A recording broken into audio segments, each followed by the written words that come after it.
Welcome to another episode of Safe Space, the podcast for next generation family business leaders. Today we're joined by Karen Alko in Vancouver, beautiful British Columbia. Karen, welcome to the show. Thanks. Thanks, Franco. Great to be here. Yeah. Tell us a little bit about you and the family business, and then we'll get started into the lovely work that you're doing.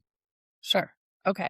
So I'm a fourth generation member of my family business, ABC Recycling. We're a metal processor, exporter, and broker based here in British Columbia, and one location in Alberta, one in Washington State. And the business was started in 1912 by my great grandfather and grandfather on my maternal side. And now I'm an active shareholder along with two of my cousins. And yeah, and my role is director of community relations. So it's got to be fascinating. I'm going to guess typically male dominated kind of business, like recycling, Yeah. right? Mhm. So Yeah. how did you get into that business? What was Yeah. walk us through the journey. Okay. Yeah, I mean, that's a really good question. So, well, first of all, my mom did work in the business. Not her entire career. She started a bit later. So I did have, her as a role model, like a female role model in the business, but you're correct, male dominated for sure. Although it is changing a bit. I mean, there are more and more women in the industry.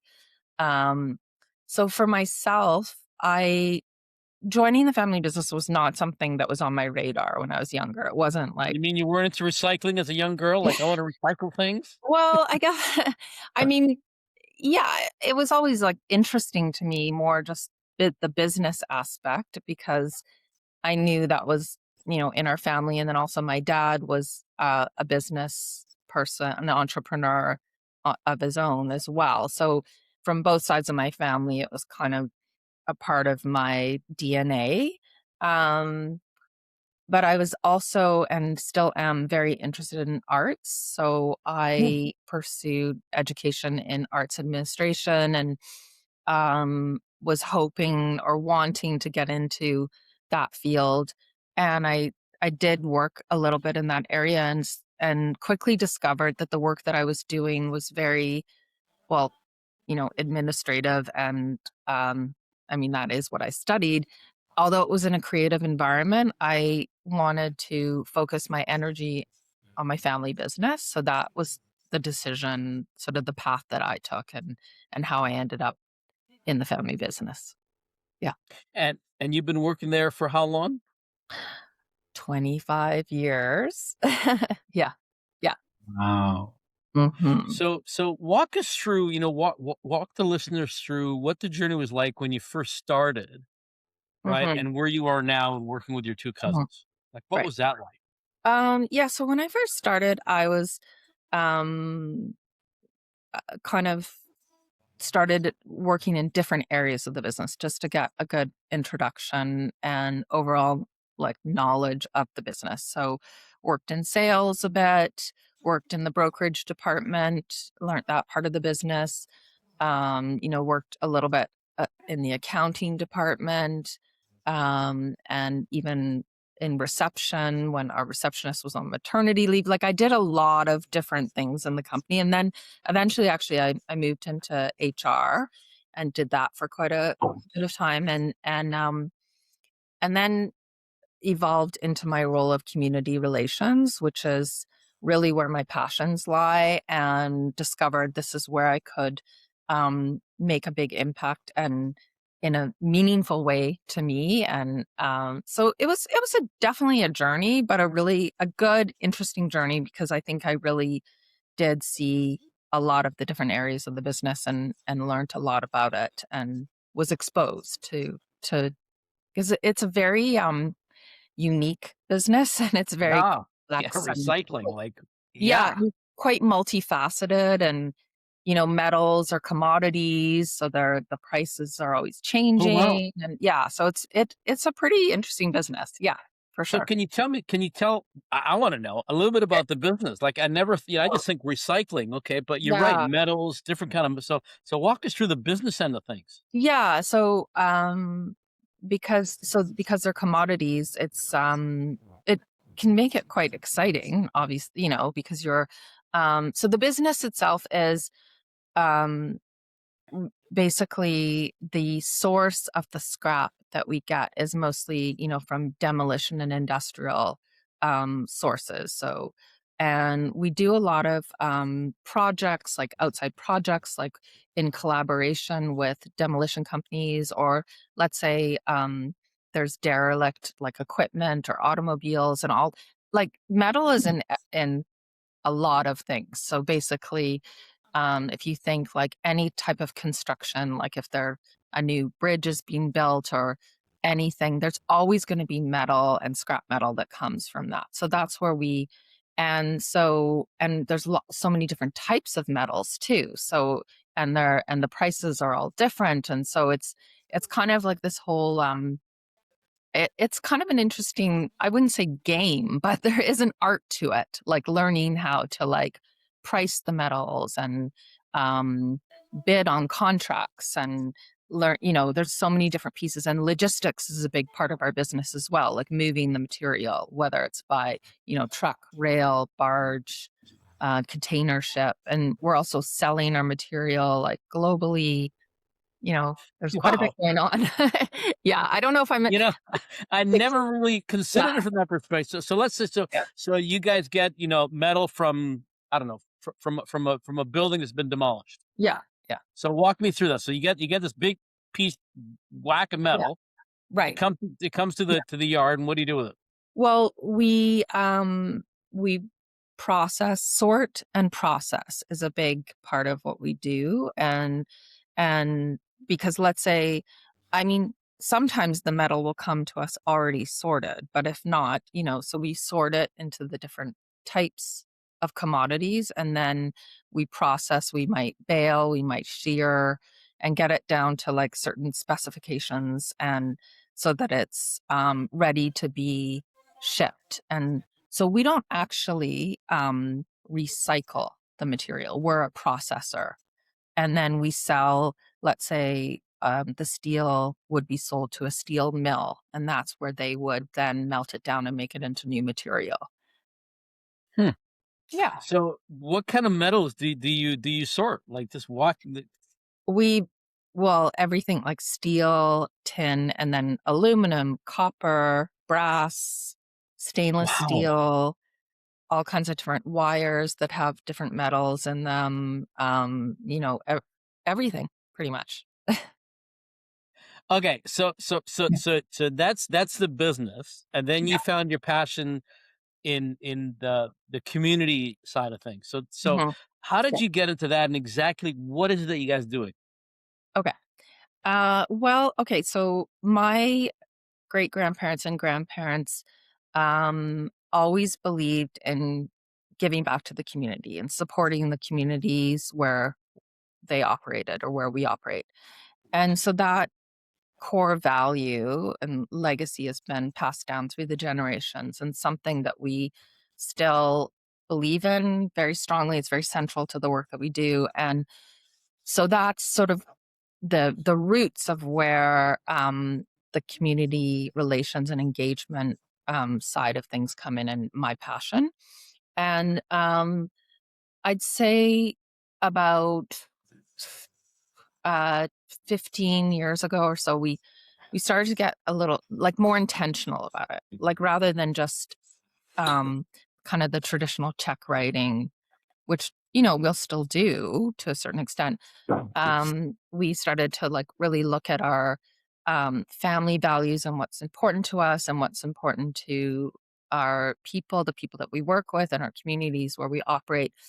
And then eventually we took those core values, and we developed our social purpose, which is to preserve the world's resources and strengthen the lives of our people and communities. So then that's kind of, and what we do is we basically, in each community where we operate, we look to, identify the greatest needs in that community, but that's aligned with our core values.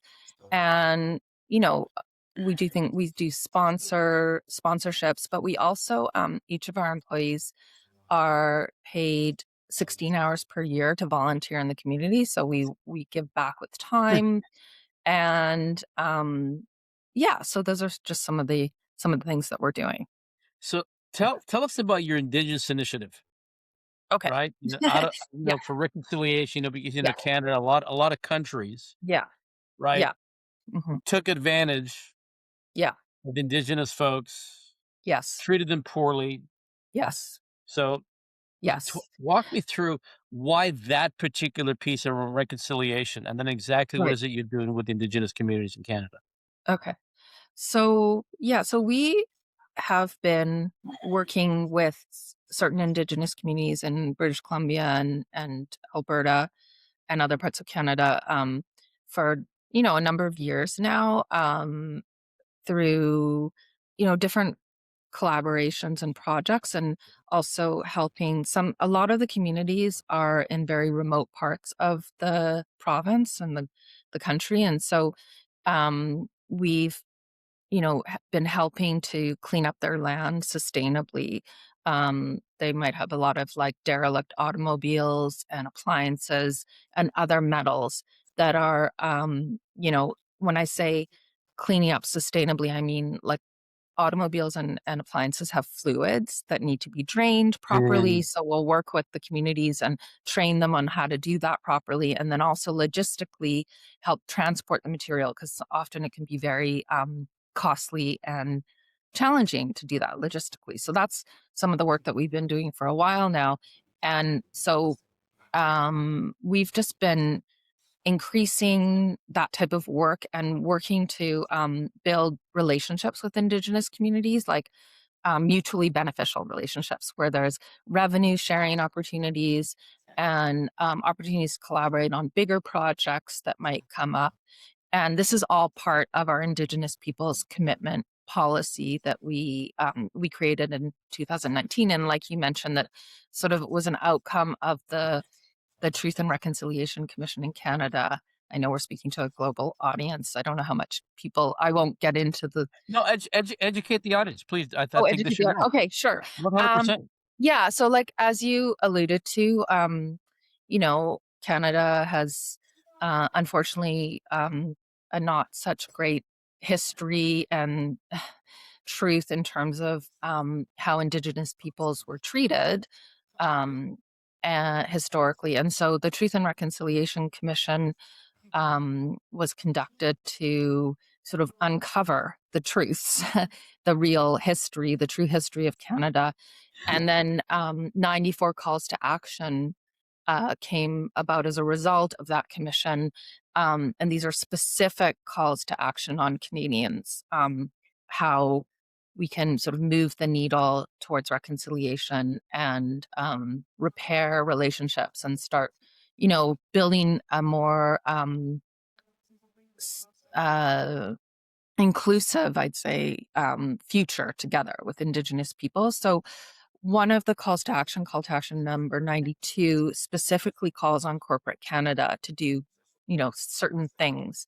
And so our family business, ABC Recycling, felt that it's our responsibility to, you know, um, live up to that call to action number 92. So that's kind of like Cole's notes, little very quick history about that and why we as a company, why we're doing what we're doing, in a much more sort of intentional way than, we had already been working with Indigenous communities, but then all of a sudden it was like, okay, we can be doing more. We can be educating our staff about the true history of Canada. So all of our employees go through Indigenous cultural awareness training.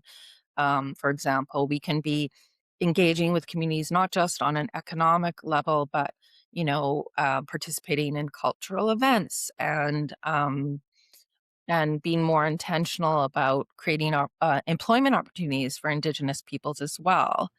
About 7% 5% of our employees identify as Indigenous, and which is actually a bit um, more than the about 5% of the Canadian population is Indigenous. So we're a little bit higher than the national average. There are other things, and we've also gotten. We're now participating in a program through the Canadian Council for Indigenous Business called Partnership Accreditation in Indigenous Relations. So that's another. It's kind of like this very. There's certain steps and like a roadmap that you follow to help us even further the journey of reconciliation. So Yeah. well done, you. Like really, Yeah. really amazing, amazing story. Great initiative. Mhm. What's that program, that passion, that level of contribution and commitment done for you, Karen, and what's it done for your family? Mm. Mm. Yeah, great question. Well, for me personally, it's been a huge education because I didn't learn any of this when I went to school. It wasn't part of the curriculum. It is now, thankfully. I see my kids are learning about it. So first and foremost, just like very eye-opening. And I'm really, really grateful for that. And also, for me personally, like we started working with a consultant when we began the journey because we felt it was really important because we're not Indigenous Mhm. ourselves. And so we engaged the services of a wonderful woman, Mindy Henyu, and she is just like I've learned so much from her. She's a mentor and it's really opened my eyes, and I'm really that's been amazing. And for our family, I think also like I mean I can't speak for the whole family, but I think it's also been really educational for them. um, I know that, both my cousins who I work with, and I know I've brought my mom and my older son to some of the indigenous cultural awareness training sessions that we've held, and they've learned a lot. And I think it's just been really, yeah, really meaningful for our family. It's it's a journey, Yeah. So what's the future hold in that program? Like, do you see Mhm. expanding that, Mhm. as an Yeah. initiative between recycling companies and indigenous groups across North America or Canada? I mean, yeah, I hope so. I think that the program is growing, and I think that more and more. I'm not sure if specifically recycling companies, but I think that industry and corporations are getting on board and participating in this journey. I think that because I think increasingly it's not just like a nice to do. It's becoming more of like almost an imperative in order to do business in Canada. Um, it's the way forward. So I think that um, yeah, and I hope that more and more companies and uh, get on board and participate and engage. So let's switch gears, talk about the future of the business and the next Mhm. generation. Sure. How old are your next gen, just as a family? Yeah. So the So the G5s. G5's oldest is 25, youngest is 5. There's a Okay. range. Yeah. Okay. Mhm. So what are you doing for the G5s Mhm. to either explore an interest or talk about their possible involvement in the family business? Mhm. So we're doing we've introduced them to the business. We've like just last summer, for example, we had them all down to our main location in Burnaby, British Columbia, and we gave them a tour of the facility, and we showed them. We have our 100th anniversary video, which is now. You've been around for 100 years? Wow. Well, we've been around for 116, no, 14, sorry, pardon me. Wow. Yeah, and so the video was done 14 years ago, but we re-showed them the video just because it's actually a really nice, quick kinda recap of the history. Um, we so, we've done things like that, and then also, a couple of our, G5 family members have worked in the business. They've done, like, summer internships. That's always an option. We're working to sort of formalize that a little bit more. And yeah, we've also, made a point of either, like, just getting together and doing something as a family socially when we're all in the same city. I mean, because we are spread, the G5 and even G4 family members are spread out now. Not everyone's in Vancouver. And we've also done like sort of all family assembly like holidays together because Fun. yeah, which is really fun because I think that it's we believe that like spending time together, having fun together is probably um the best thing that we can do for the next gen, at least right now. Just like strengthening relationships so that if they remain owners together, that hopefully they'll, Yeah, 100%. yeah, have good relationships or at least like each other. Kind of Right? important, if you're gonna one day Yeah. own something and make decisions Oh, about it together that has a yeah. lot of complexity and pressure Yeah. to it, it Yeah. kinda helps if you know each other. Exactly. Yeah. Yeah. Okay. Yeah. Okay. So we're coming to the end of the show as I knew we would, Karen. Like it just flies by. Oh, yeah. I So know. so I always like to ask my guests the same question, right? And the Mhm. question is based on your experience, um, what's one piece of advice you could offer either the current generation or the next generation? Ooh. One piece of advice. Wow. Okay. Um I think that I mean it's a bit cliche probably, but I just think so important just to remind people that to really listen to your inner self and like trust Mm. yourself and follow your passions. Um because ultimately that's what's going to drive you and then you're going to show up with authenticity. So whether that's like that you have this inner passion to be a part of the family business or not, whatever that may be, just follow that because I think I don't know. I think for me that's been sort of especially now in my role and what I'm doing in the family business, I really show up like with I believe in this what I'm doing.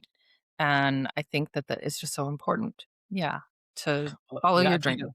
that's a great piece of advice. If you follow your passion, A, you'll never work a day in your life. Well, yeah, right? I mean, there's going to be good Of days course, and there's gonna be bad days. difficult days, but you're gonna get, you gotta know Yeah, why you're doing it, right? You're not gonna think of this as yeah, a grind. yeah.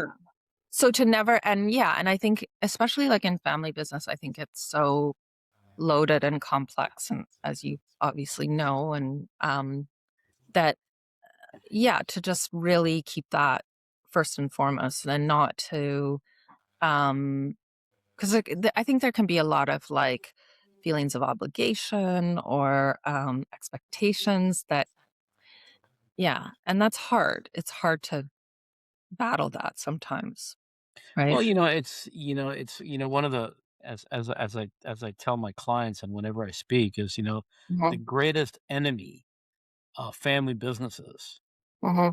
is silence. The Oh, stuff that right. we don't talk about, Right. right? Yeah. For Yeah. whatever reason, right? Because, I don't wanna let someone down or I'm gonna be Mhm. ridiculed or made fun of, right?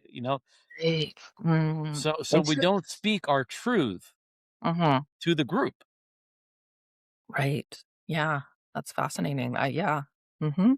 We just did some research, which I think Thomas sent you the research, right? Mhm. Mhm. Yeah, we Mhm. did just research around this stuff, and the disconnection between one generation and the next is staggering, and it's just because they don't feel emotionally safe to be able to talk to each other.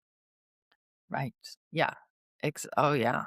Mhm. And what happens is families and advisors have this misconception that if they have traditional governance like family councils and family assemblies and governance and shows agreements Mhm. that addresses the silence, and it Mm. doesn't. because the Oh, silence is emotionally driven, not structural and tactically driven. wow. Yeah. Right. Right. Interesting. Yeah. Mm-hmm. So it's important that families create what we call safe space in order to be able to have the conversations that they're avoiding, don't know how to have, or maybe don't want to have for a variety of reasons. Right. Oh my gosh. Yeah. Totally. Yeah. Yeah. That's right now. Really. Yeah. Yeah. So It's a lot. Karen, if people wanted to learn more about Mhm. your ABC recycling and the Indigenous initiative, how do they find you? How do they reach you? Well, our website, which is easy, it's just abcrecycling.com. They can, reach me. I'm on LinkedIn. We're on, Facebook, Instagram. Yeah. Cool. All Yeah. the social media outlets. All this. Yeah. We're there. We're on socials and yeah. So, and on our website, there's information, like more info about our Indigenous engagement and the work we're doing as well. Okay. Mm, Well, yeah. Karen, thank you so much for being on the show. Really appreciate your wisdom and your passion for this. It comes out very clearly. So thank you so much. Oh, thanks, Franco. It's been really fun chatting with you. And Appreciate it. as audience, as you know, our guests donate their time, their wisdom, and their passion to the show, which we designed for you, because we recognize that being part of a family business, particularly in next gen, and sometimes as a founder, can be Mhm, a lonely, lonely place. Because who do you mhm, talk to about the stuff that's really going on inside of you? So I wanted to create this community so you have access to folks that say, I've maybe been down your path. I'm going through what you've been through. I've gone through it. So if mhm. anything Karen said or spoke to you speaks to you, drop us a note. Let us know, hey, that was great. Love that. Want to do more of that. But most importantly, share it. Share the show with your network. Karen, thank you so much. A real pleasure. Thanks, Franco. Bye.